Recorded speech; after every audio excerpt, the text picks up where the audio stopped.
नमस्कार विद्यार्थी मित्रांनो, आज इयत्ता 5वी विषय मराठी चौथा पाठ सावरपाडा एक्सप्रेस कविता राऊतचा स्वाध्याय अभ्यासणार आहोत। प्रश्न पहिला, पुढील प्रश्नांची प्रत्येकी एका वाक्यात उत्तरे लिहा। 1. कविताने कोणत्या स्पर्धेत भारताचा दबदबा निर्माण केला? उत्तर, कविताने राष्ट्रकुल आणि आशियाई क्रीडा स्पर्धांत भारताचा दबदबा निर्माण केला। 2. कविताचे पाय कशामुळे कणखर बनले? उत्तर, कष्टप्रद अनुभवांमुळे कविताचे पाय कणखर बनले। 3. कविताचे वेगळेपण विजेंद्र सिंग यांनी केव्हा ओळखले? उत्तर, जेव्हा कविताने जिल्हास्तरीय शालेय क्रीडा स्पर्धेत धावण्यात प्रथम क्रमांक मिळवला तेव्हा प्रशिक्षक विजेंद्र सिंग यांनी तिचे वेगळेपण ओळखले। 4. कविता आपल्या त्रासाबद्दल आईला का सांगत नाही? उत्तर, आईला उगीचच वाईट वाटेल म्हणून कविता आपल्या त्रासाबद्दल आईला सांगत नाही। 5. कविता कोणत्या धावपटूला आदर्श मानते? उत्तर, कविता पी.टी. उषा या धावपटूला आदर्श मानते। 6. कोणत्याही खेळाडूसाठी कोणती गोष्ट महत्त्वाची असते? उत्तर, कोणत्याही खेळाडूसाठी शारीरिक व मानसिक तंदुरुस्ती महत्त्वाची असते। प्रश्न दुसरा, 2-3 वाक्यात उत्तरे लिहा। 1. कविता राऊतला सावरपाडा एक्सप्रेस असे का म्हणतात? उत्तर, कविता राष्ट्रकुल व आशियाई क्रीडा स्पर्धांतून आंतरराष्ट्रीय धावपटू म्हणून उदयाला आली।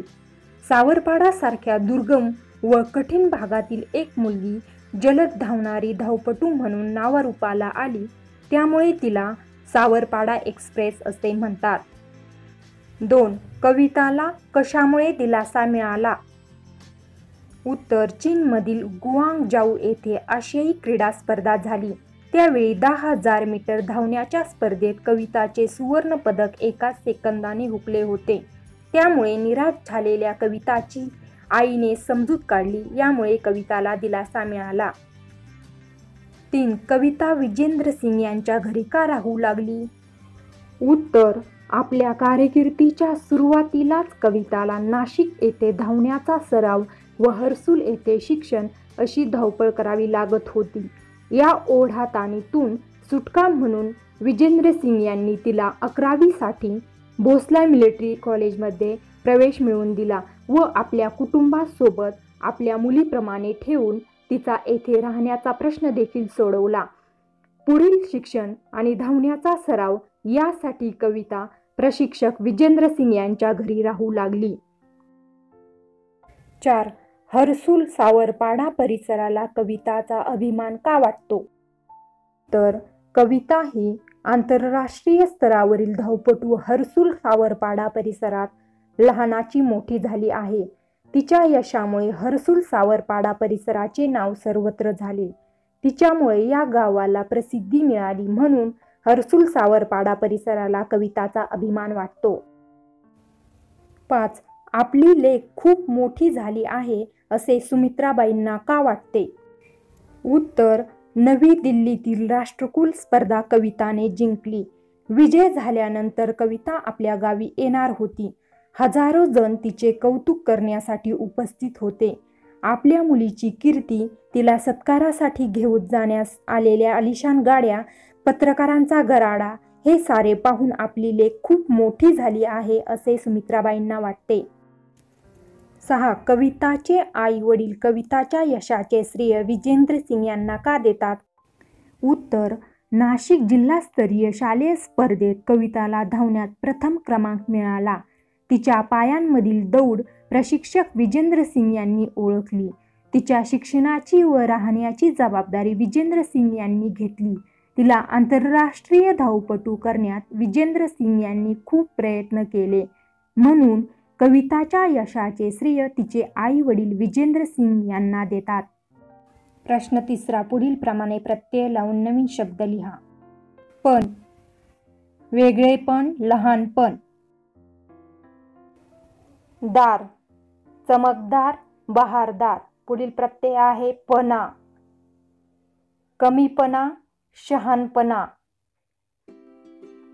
पुढचा प्रत्यय आहे पणी, त्यापासून लहानपणी, जागेपणी. पुढील प्रत्यय इक, आर्थिक, व्यावहारिक, धार्मिक. पुढील प्रत्यय आहे ईत, त्याचे शब्द आहेत अखंडित, नियमित. प्रश्न 4 पुढील शब्दसमूहांचा वाक्यात उपयोग करा. दिलासा मिळणे, त्याचा वाक्यात उपयोग आहे दरड कोसळल्याने अनेकांच्या घरांचे नुकसान झाले. शासनाची मदत लवकर मिळाल्याने त्यांना दिलासा मिळाला. गराडा पडणे, त्याच्या वाक्यात उपयोग आहे आवडते गुरुजी शाळेत येतात, मुलांचा गराडा पडला.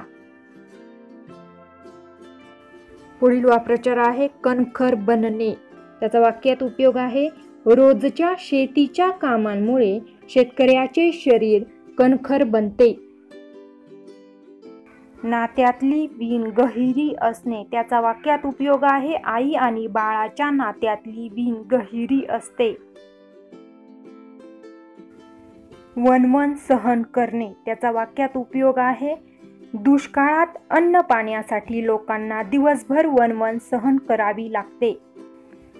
प्रकट वाचन, शरीर शब्दापासून शारीरिक हा शब्द तयार झाला आहे. तसेच पुढील शब्दांपासून तयार झालेले शब्द वाचा व समजून घ्या.